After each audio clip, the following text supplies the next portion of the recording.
प्रयागराज में महाकुंभ के दौरान सुबह का समय था और डीएम साहिबा यानी कि जिला अधिकारी खुद मैदान में थीं। उनका नाम सीमा अंसारी था। अपने काम के प्रति ईमानदारी और सख्ती के लिए वह जानी जाती थी। इस बार प्रशासन ने कुंभ में सुरक्षा और व्यवस्था के कड़े इंतजाम किए थे।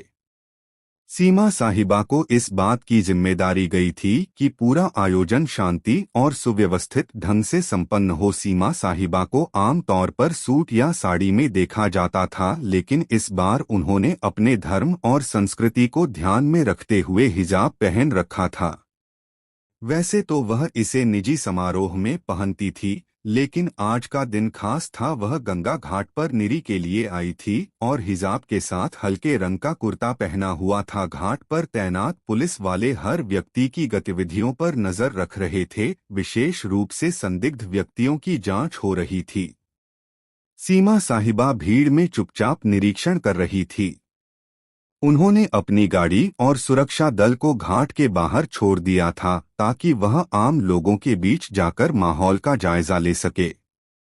जैसे ही वह घाट की ओर बढ़ी, कुछ पुलिसकर्मियों की नजर उन पर पड़ी। एक कांस्टेबल ने अपने सीनियर से कहा, सर, वह महिला संदिग्ध लग रही है। देखो, वह अकेली घूम रही है और उसके कपड़े भी थोड़े अलग लग रहे हैं।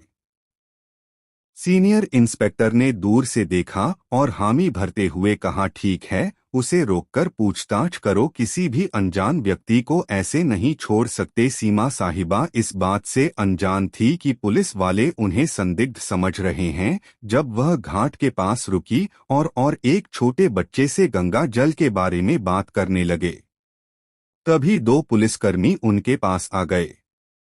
मैडम, आपको यहाँ क्या करना है? सीमा ने शांत स्वर में कहा, बस ऐसे ही दर्शन करने आई है और व्यवस्थाओं को देख रही हूँ।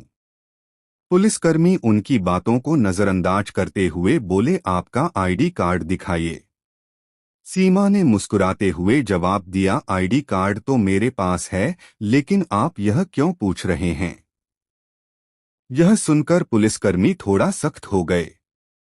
आप आईडी नहीं दिखाएंगे तो हमें आपसे पूछताछ करनी पड़ेगी। अकेले क्या घूम रही? सीमा को समझ नहीं आया कि बात किशोर जा रही है। तभी सीनियर इंस्पेक्टर भी आ गए और बोले, आपके पास कौन सा सामान है? कृपया अपना बैग खोलिए। सीमा साहिबा ने स्थिति को समझने की कोशिश की। उन्होंने सोचा कि अगर अभी वह अपनी पहचान बताएंगे तो यह लोग शर्मिंदा हो सकते हैं। इसीलिए उन्होंने पहले पुलिस की गंभीरता को परखने का मन बनाया। उन्होंने शांति से कहा, आप जो चाहे पूछ सकते हैं, मैं यहाँ किसी गलत इरादे से नहीं आई है।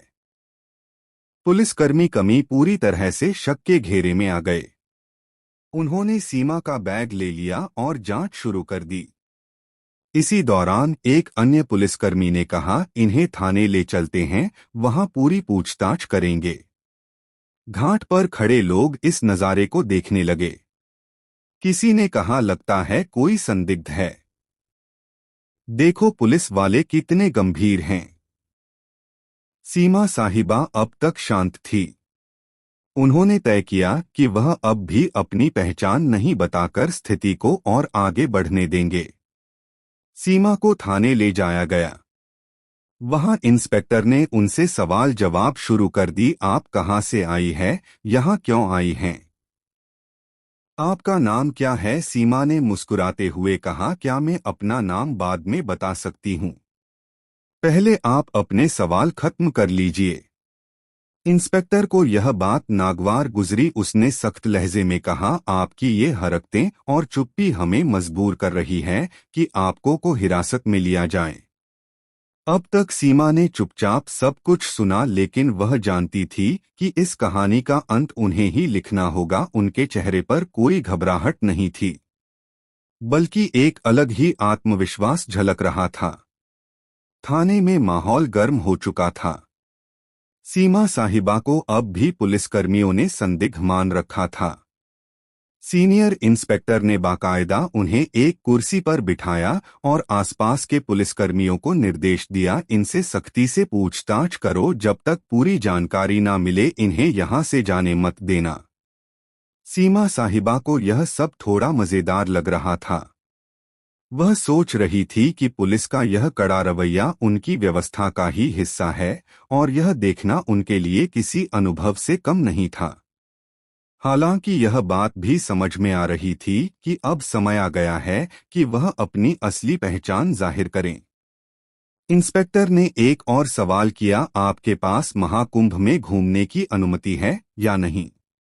सीमा ने हल्की मुस्कान के साथ जवाब दिया, मैंने अनुमति ली है, लेकिन शायद आप मुझे पहचान नहीं पा रहे हैं। इंस्पेक्टर का गुस्सा बढ़ता जा रहा था। पहचान, हमें आपकी पहचान से मतलब नहीं है, सीधे सीधे अपनी आईडी दिखाओ और यह का गोलमोल जवाब देना बंद करो। सीमा आप भी अपनी जगह पर शांति से बैठी थी, तभी उन्होंने अपने बैग से पानी की बोतल निकाली और पूछा, क्या यहाँ पानी मिलेगा या खुद पीने के लिए लाना होगा? यह सुनकर एक कांस्टेबल झुंझला गया, मैडम यह कोई पिकनिक स्पॉट नहीं है, आप जवाब दें वरना यह नमी हम और नहीं दिखाएंगे। सीमा साहिबा ने आखिरकार कहा, अच्छा चलिए आपको अपनी पहचान बताती हूँ, लेकिन इसके बाद आप अपनी टीम को बताना कि पहले किसी के साथ ऐसा व्यवहार न करें। यह सुनते ही इंस्पेक्टर को थोड़ा झटका लगा। उसने सीधा सवाल किया, कौन हो तुम और किस अधिकार से हमें दिखाने की बात कर रही हो? सीमा ने अपने बैग से अपना आईडी कार्ड निकाला और मेज पर रख दिया। उस कार्ड पर साफ लिखा था, सीमा अंसारी, जिला अधिकारी हरिद्वार। इंस्पेक्टर का चेहरा सफेद पड़ गया। वहां मौजूद अन्य पुलिसकर्मी भी एकदम चुप हो गए। कांस्टेबल जो अभी तक सबसे ज्यादा बोल रहा था धीरे धीरे पीछे खिसक गया। इंस्पेक्टर ने कार्ड उठाकर देखा और उसे बार बार पलटा, आप डीएम साहिबा है?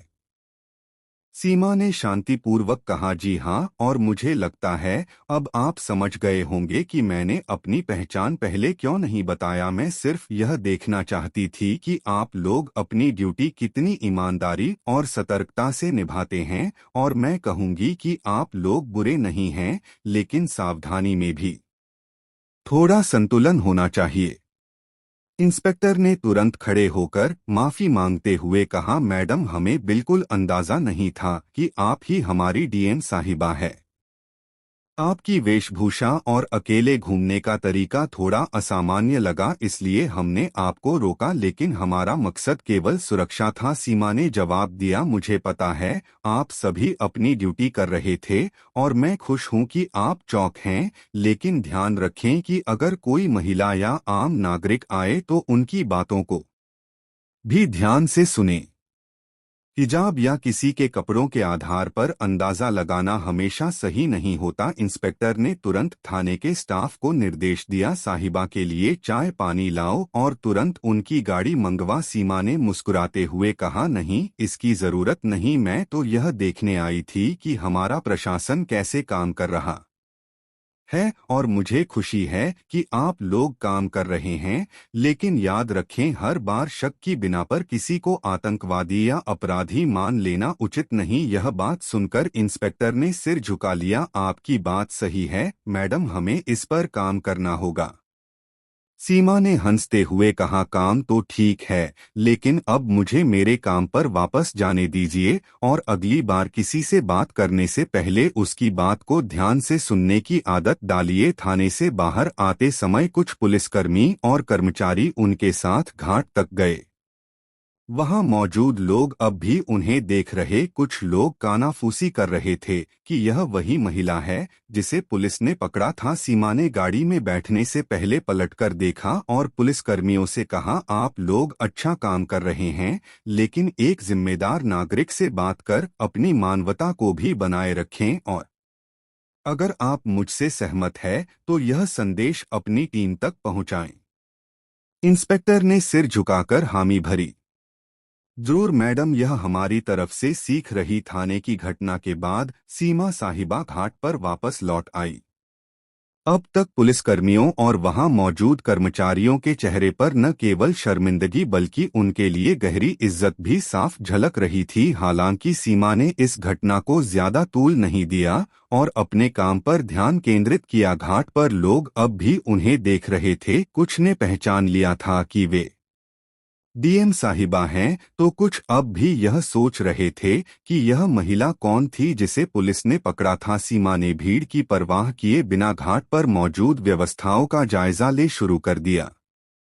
दोपहर तक यह घटना पूरे पुलिस महकमे में फैल चुकी थी, लेकिन ईएसपी तक बात पहुंची और उन्होंने तुरंत थाने के इंस्पेक्टर को फोन किया। इंस्पेक्टर साहब, ये क्या सुन रहा हूं, आप लोग डीएम मैडम को संदिग्ध समझकर पकड़ लाए। इंस्पेक्टर ने हिचक चाहते हुए जवाब दिया, सर गलती हो गई।